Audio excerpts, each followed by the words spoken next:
ମୁଁ ଜଗନ୍ନାଥ, ମୁଁ ଜଗତର ନାଥ, ମୁଁ ସ୍ରଷ୍ଟା, ମୁଁ ସୃଷ୍ଟି, ମୁଁ ହିଁ ବିଲୟ। ମୁଁ ହିଁ ଧାରଣ କରିଥିଲି ମୀନ ରୂପ।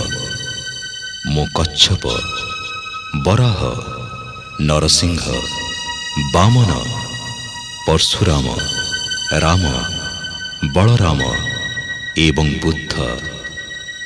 ମୁଁ ହିଁ ସୃଷ୍ଟି କରିଥିଲି କୁରୁକ୍ଷେତ୍ରରେ ମହାଭାରତ। ମୁଁ କେବଳ ମୁଁ, ଆଉ ମୁଁ ହିଁ ଆସୁଛି କଳ୍କି ରୂପରେ।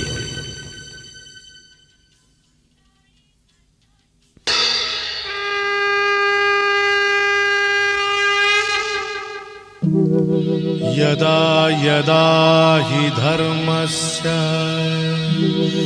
ग्लानिर्भवति भारत